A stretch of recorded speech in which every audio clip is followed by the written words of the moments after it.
AMD Radeon RX 7900 XT gaming graphics card. It is a 20 GB graphic card.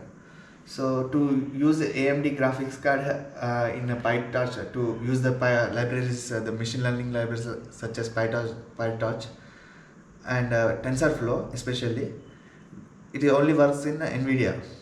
So to use the AMD one, we have to install ROCm PyTorch container, and for that we have to install Ubuntu, and so that's why I'm running in Ubuntu and inside a container.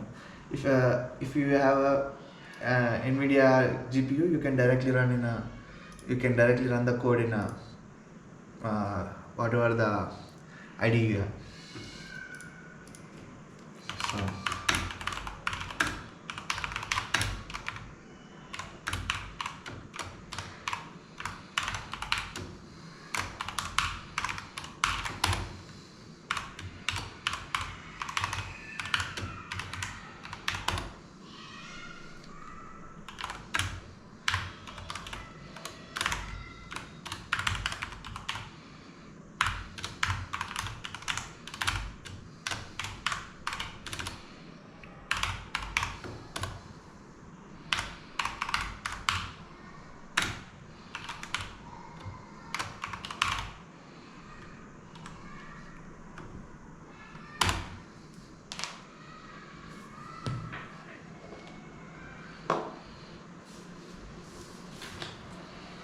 So let us begin.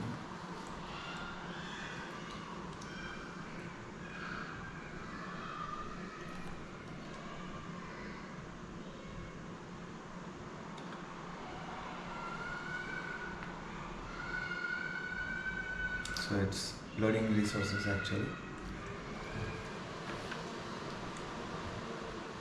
With all this talk about Elon Musk and his long-term plans to colonize Mars, people have been getting more curious about what the planet is actually like, beyond the rockets and engineering challenges. Everyone keeps mentioning how harsh the environment is, how thin the atmosphere is, and how different the surface conditions are compared to Earth. One thing that always comes up in those discussions is the planet's color, because every photo makes it look like this deep, dusty ball hanging in space. A lot of explanation gets thrown around, but personally, I've never been convinced by the idea that the surface itself is responsible for that color. When you think about how faint the Martian atmosphere is and how differently sunlight passes through it, it seems far more reasonable. Sorry to interrupt you, but Mars appears red because its surface is covered in iron oxide, commonly known as rust. So, if you can see, it actually interrupted us while we were discussing. So, actually, let me explain what happened. The code what I have run actually takes there actually like I have around 600 label 600 reference information, like each of this information has some like headlines. I call it as headlines. See, quantum encryption could soon render traditional cybersecurity methods, like different headlines, around 600. Actually, the filtering, even if you have a million headlines or a million reference information, it can filter it and classify based on whatever it is. But based on the 600, it classifies whatever I have spoken in real time. It classifies and it forms an opinion, like whether agree, disagree, discussing, unrelated. There are actually 8 labels. If you see the paper, you can find what are the labeling I have used. The method section I have explained it. Method and result section. See, like I have labeled 8 labels. Based on that, it forms an opinion and interrupts it once it want to disagree and interrupt. So basically, it did that while I am speaking. So what did it? Mars appears red because its surface is covered in iron oxide, commonly known as rust. If you can see, while I was talking, I was saying that it is because of the atmosphere. See, you can see. And engineering challenges, how the thin approach, how different the surface is. One thing that always comes up in the discussion is its color is because of food. A lot of explanations get thrown around, but personally I have never been convinced by the surface itself is responsible. Actually, the surface is responsible. The actual truth is Mars appears red because its surface is covered in iron, not because of the atmosphere. Whereas I was spoken the atmosphere because of the, I'm not convinced because of surface. I was telling them, but based on this fact, it interrupted me. If you got an idea at least now. Now, to let us do another interruption.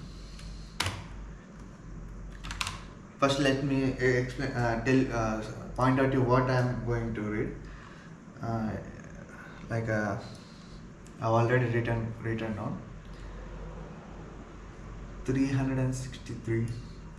See, this is the fact. The 1967 Outer Space Treaty prohibited nations from placing nuclear weapons in orbit. So, after World War II, the Hiroshima and Nagasaki bombing, there was a treaty formed that no government, no nation should place nuclear weapons, especially in the outer sky, because it would be very disaster. So I will be reading something else. I will be explaining something else, my opinion.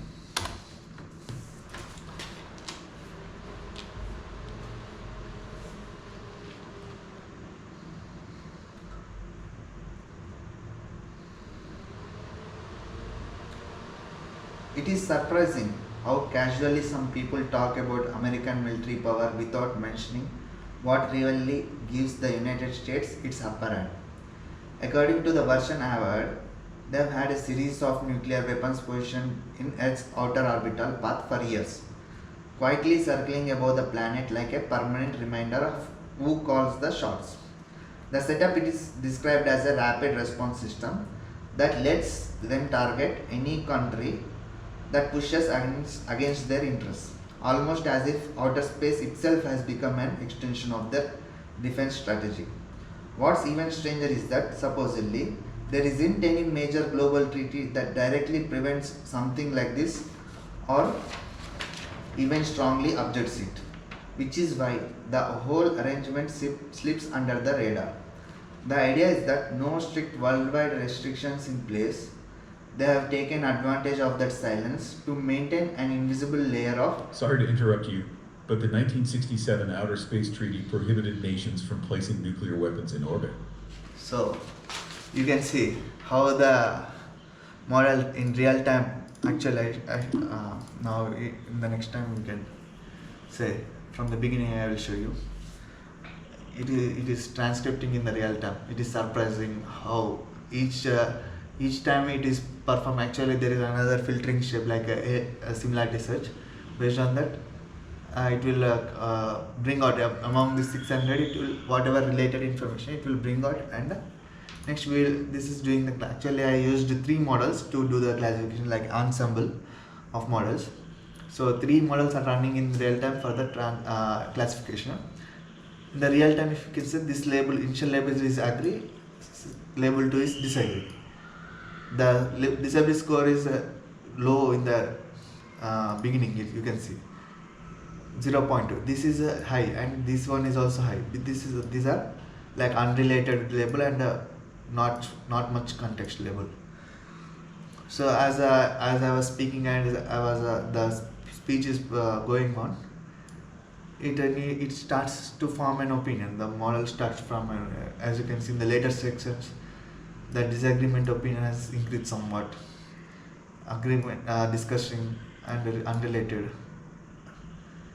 See, you can see this has reduced, and as the speech was going on for the later section, you can see this is still 0.75 because maybe okay. See, it has increased. Disagreement score has increased to 0.12 as I was speaking till here. All the 3 models have disagreement score has improved. See, 0.6. The row is the 1967 item. The another actually here in the code you can see I used top three labelings, like only top three similarity searches. And further, if you go down below, the disagreement confidence score as further 0.16, 0.20, 0.13. And finally, it interrupted at 0.19. This is the threshold I have used to interrupt disagreement is 0.17, because this is a somewhat low threshold, but when if you have seen the number of labels I have training labels I have used for training the model, it is very low, like only 78 this is not training actually, even lower than, because 20% of them I have used for validation. If you see 0.8 into 78, so it's just based on the 62 labels the model have learned 62 and around 1200 labels. This is very low actually, but if we have trained the model with more labels, like each labeling has around say 5000 6000 each class has 5600 labels, then the model would have learned even more, like the parameters would have learned something, the determination of the confidence score of the model, basically the model would have become more robust. So also I have used a small distilled model, which is a small decoder only model. So actually in the future, if you have used more, the interruption would be even better. Now as final one, I will be reading another one. 335. So if you have known smallpox, I think you must have heard smallpox, like smallpox was a something disease. This is a virus, I don't know, whatever it is. Smallpox was declared eradicated. So it was for a long time that smallpox is been like a